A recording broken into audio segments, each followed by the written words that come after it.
Yo, what's up, guys? Flippin' Steve coming at you in a live drive in the middle of the afternoon, and like the title says, what's the deal? What's the deal? Why in the hell, Steve, are you doing a live drive at nearly 2:30 p.m.? As you guys know, I've been working crazy hours. My schedule's been all over the place. I finally got a couple days off. I went to Pennsylvania, visited one of my good friends who I hadn't seen in a while. I'm back home, and I'm headed into work now, which is normally in the morning, but heading to work now. Last day of my dice class, that'll finally be over with. I'll be able to start getting more videos out. Speaking of videos and content, I've just been sitting back and brainstorming to come up with some ideas so that I can put out more videos, but they got to be shorter. I don't have time to do long videos. So I want to put out more videos, and I want them to be shorter. So I'm just trying to come up with cool ideas, based around cards and based around what I'm doing and things like that. Realize a lot of people aren't going to catch this live stream because of the time of day. So hopefully people go back and watch it, because there will be a question asked at the end.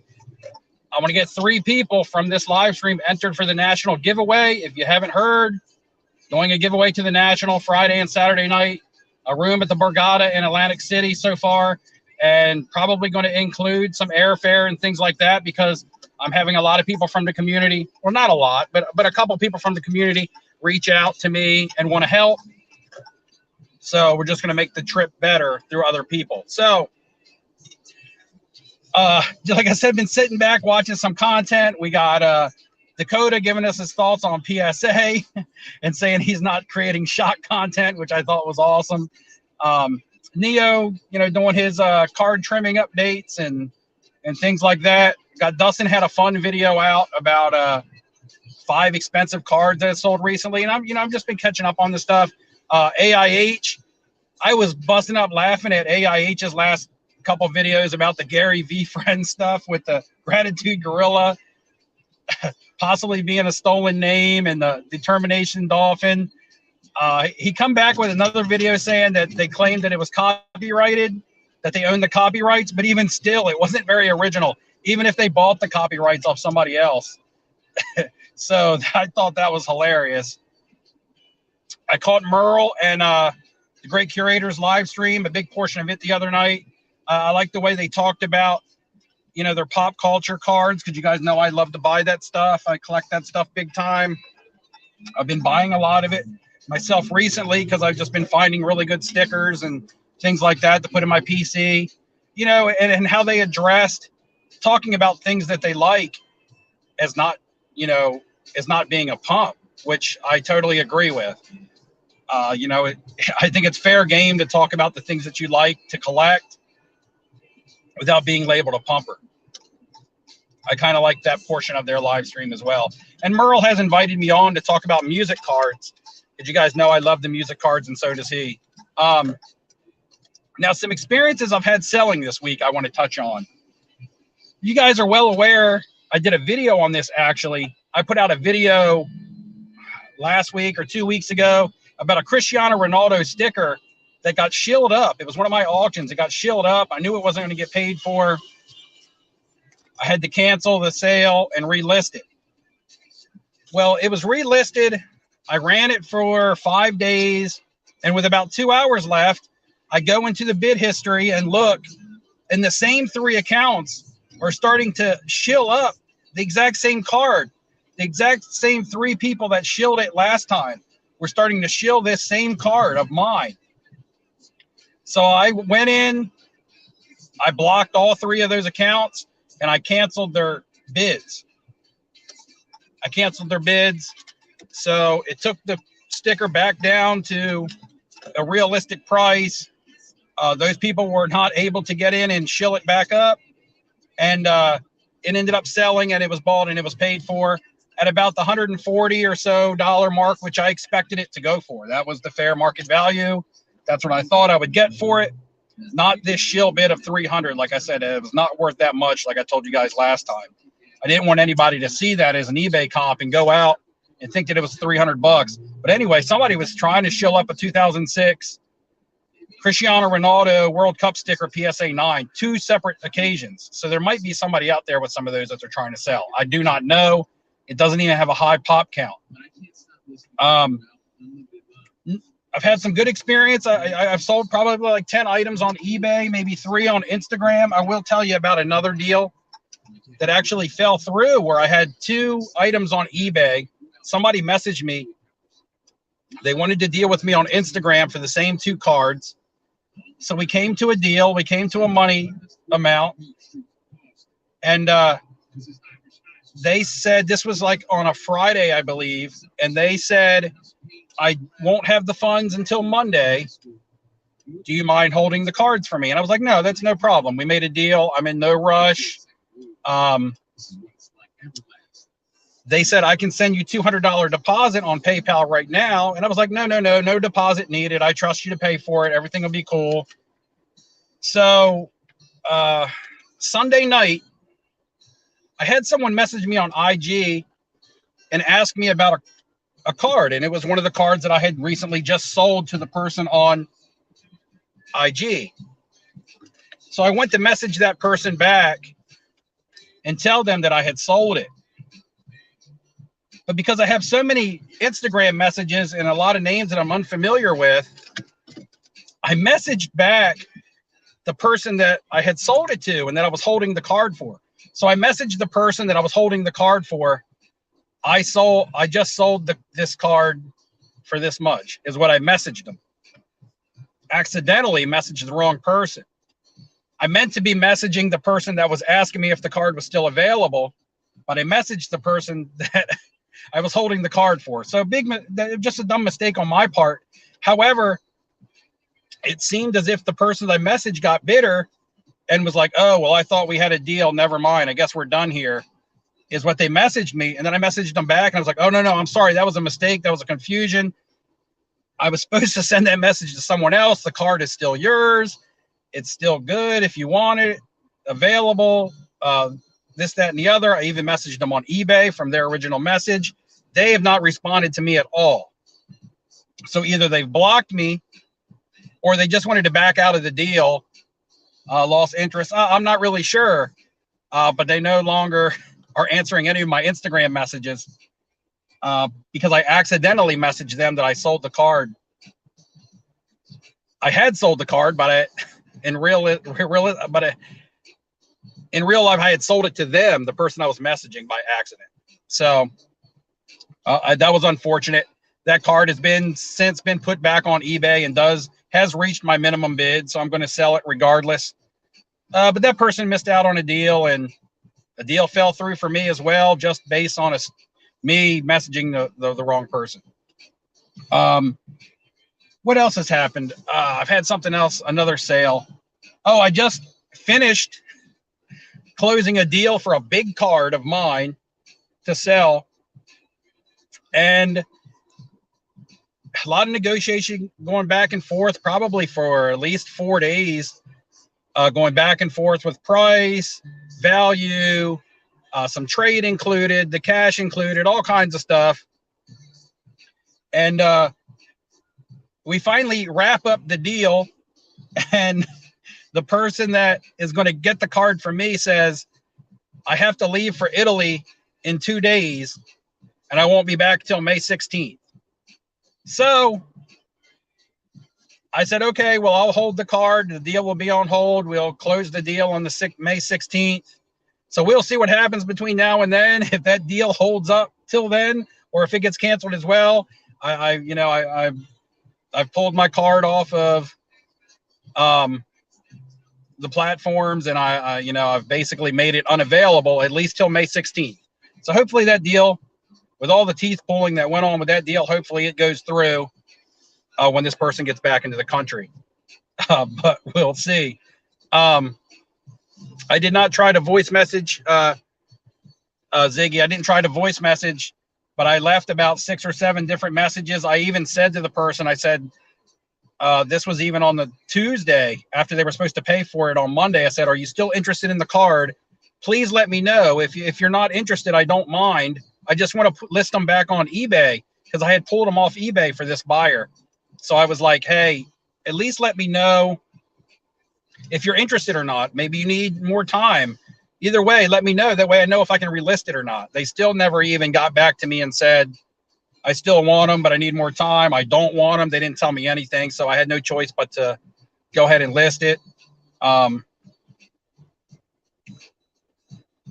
Yeah, so that's kind of been how my eBay sales have gone. I did drop 3 packages off today, all Marvel cards, all still selling above what I paid for them. So people are still buying. Anybody going to see Doctor Strange, I do have the next 2 days off. I'm going to get to see Doctor Strange tomorrow, and it's actually my wedding anniversary. So my wife and I are going to the movie. We're going to dinner, going to do a little thing. Shay, I haven't bought any of the cards off eBay yet with the authenticity guarantee. I am going to hit up a live stream. I need to do my own live stream. Like I said, I was out of town this week, but I'm going to try to do one. Maybe Dakota will bring me on his tomorrow night. Get a couple people entered for the national giveaway through his live stream, considering he is one of the people that is going to donate towards it. So maybe I can pop on there for a second. One of my ideas for videos coming out are like, I've been hunting eBay and finding really, really high-end cards that I really, really like, and just playing a game and being like, if I could have one of these cards, if someone was to put these 3 cards out on a table and say, you can have one for free, but you got to hold it for at least the next 10 years, which one would I pick? So basically, if you got one and it was going to be for your collection. So it deters from you picking from a monetary standpoint. And I think that's kind of an idea for like a little 5-minute video a week where I find 3 really nice high-end eBay cards and say, hey, these are probably cards you couldn't afford, or at least I can't afford. But if someone give me the option to take one for free and I had to hold it for 10 years, which one would I take? It just seems kind of fun. And it also points out some really neat cards. Yeah, guys, I'm getting ready to go into work. I started this live drive early enough to be able to talk to you guys and answer some comments. So I'm going to go over to the comments here. And there's probably some other stuff I wanted to talk about and I just forgot. You know, more good than bad. I'm really at a crossroads right now on what kind of cards I want to buy. I've definitely been buying a lot more PC items than I have flipped items. I do have an order going to PSA of cards, a mixed bag of PC and flip items. I don't have another show lined up until the National.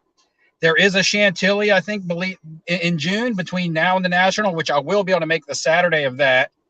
A lot of things just seem really slow, at least for me, to be honest, right now. And a lot of people I talk to out in the community that go to all of the shows and do a lot of the buying, selling, and flipping, things tend to be slightly slow right now. I believe it's a good time to buy if you can get deals. It's always a good time to buy if you can get deals. I mean, price point is always something I base everything around. I don't know how many people are willing to sell at the moment for good prices because a lot of people are upside down on cards.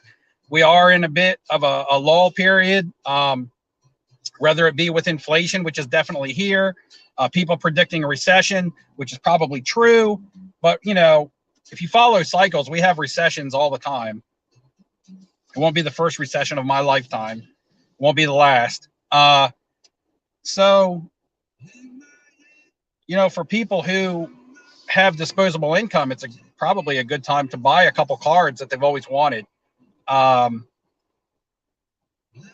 There's certain cards that I'm targeting right now that I really only want to talk about, in a video, because if I talk about them now, it'll take away from the video.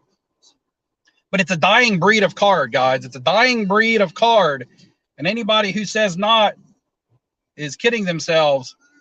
And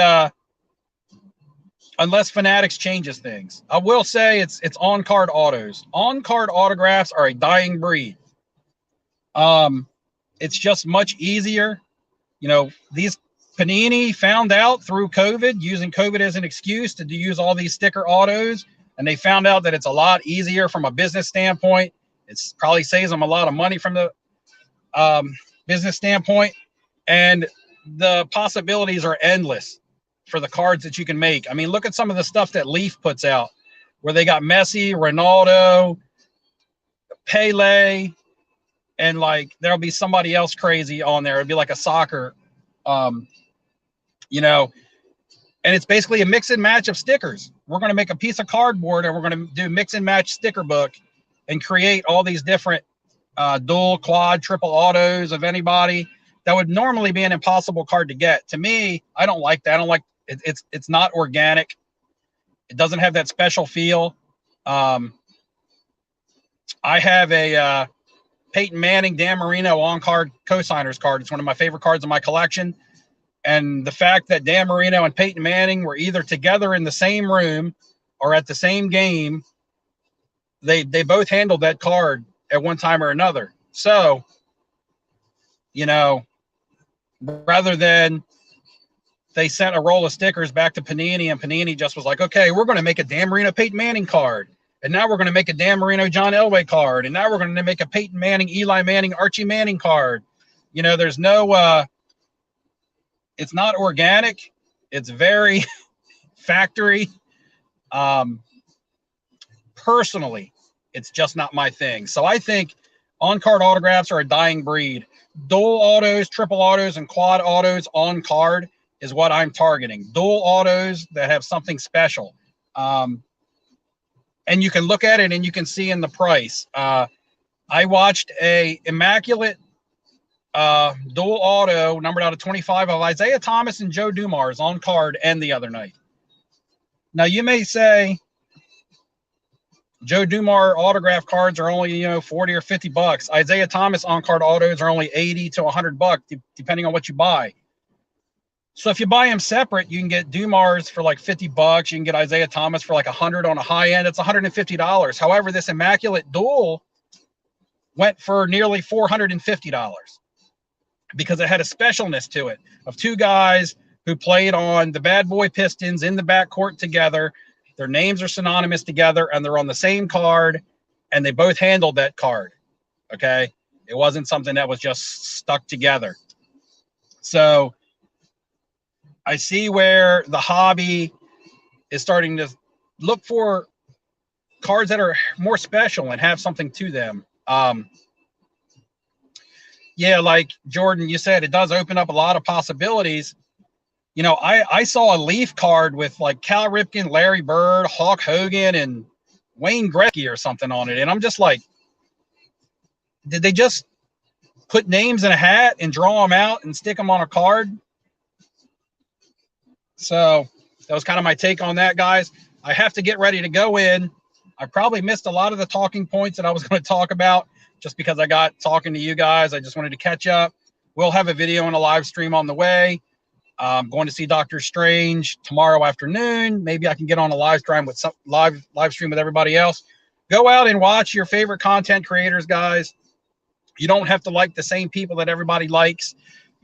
This person doesn't have to get along with this person for you to like both content creators and watch both of their stuff and take away from it what you take away from it. It doesn't have to have anybody's seal of approval. In fact, my viewers don't have to have a seal of approval. I'm not slapping a seal of approval on people who can view my videos. If you're a bad viewer, you cannot watch. Okay, I'm not saying that. So everybody's welcome to view my content without judgment. All right, so question for the National. Here we go. Hopefully you follow me on Instagram. If you don't, I'm going to give you 10 seconds while I talk about this delicious summer edition Red Bull that they just put out. Strawberry apricot. I'm going to drink this bad boy. It's delicious. I am not sponsored by Red Bull, but I'm plugging this Red Bull because it tastes really good. However, they are not healthy. Disclaimer, they're not healthy. All right. That's 10 seconds for you to follow me on Instagram, flipping_Steve. The first 3 people to answer this, and you're going to have to answer this question under the post for the video that it advertised. My last video was a PSA reveal. It was 9 Marvel cards. It was a PSA reveal.